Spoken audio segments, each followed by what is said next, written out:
So Bridger's leveling up the top, getting all the tabs into place so it's solid. But there'll be a big double door here. The door will be about 81.5 inches wide, so clear opening of about 81.5.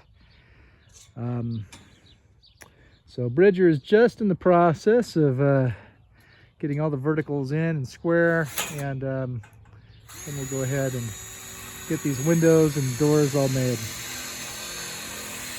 When you're framing up doors or vents or whatever, all you have to do is just remember that whatever your opening is, just give an extra, make it a 1/4 inch shorter for your door or vent. Now Bridger is using a mending plate for that corner.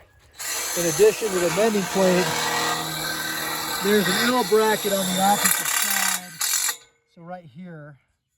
And the combination of those two is sufficiently strong. This is a wide door. It's going to be about 81 inches wide, 81.5 thereabouts. So there'll be a diagonal cross member that'll go across there to hold it. So as you can see, Bridger's framed in almost all of this side now. Just need to get this main door in. I think he decided to go with a big door here because the customer is just not going to use it very often. Just to put a truck in the wintertime, that's about it. So it's just for winter storage. If you look over here, so in this case, you have this member here for this person door. It's a 40-inch wide door.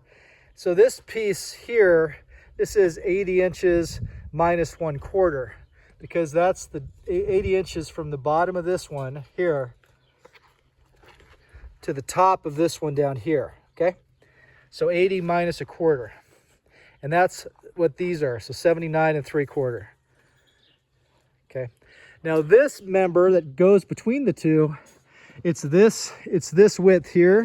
So it's the difference between that and that is, I think it was about 40 and 5/8, I think thereabouts. So 40 and 5/8 minus 1/4 inch, and then minus 2 of these. So 2 of these are 1 9/16 inch. So 2 of these would be 3 1/8 inch.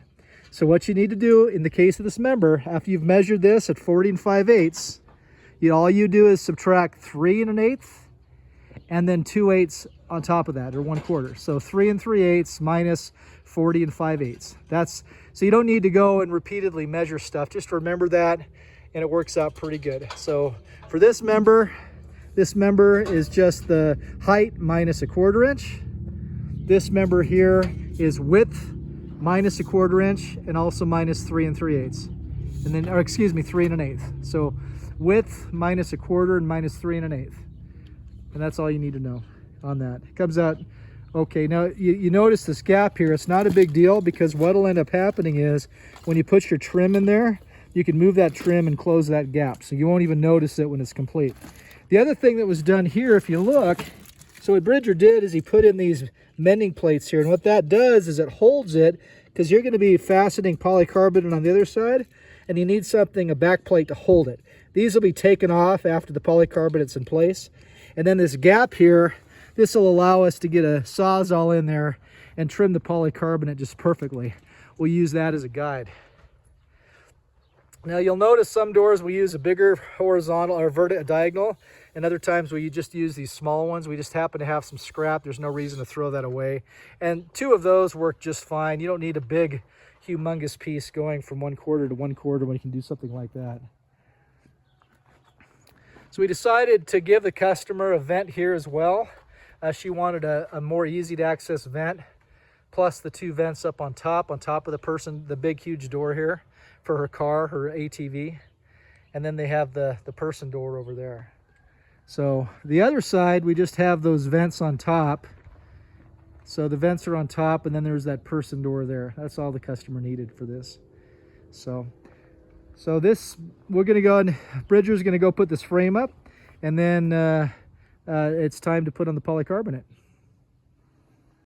Something else too on these doors is, if on these mending plates, if you just take them up a little bit so they intersect your top rail there, it'll act as a door stop. And in this case, this door frame was it was actually framed up with the hinges on the inside, so it opens on the inside. And we do that We do that so you don't have to worry about snow buildup and ice dams keeping you from getting in.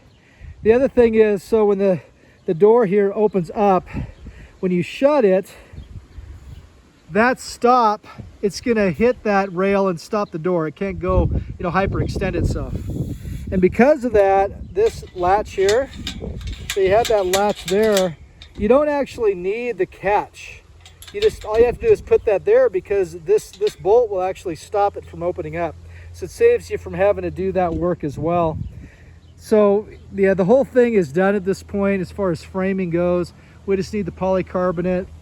This big huge door, this 81 3/4 inch door.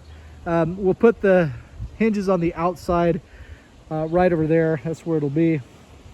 So, and then just to show, now that we're done framing, we can put the diagonals up. That's what the diagonals look like. You can see we just kind of lifted that horizontal member up just a little bit, just to get it, you can still reach it. There's still 4 inches of, you reach it to put your tomatoes on, and you're still going to put 4 inches of dirt in here.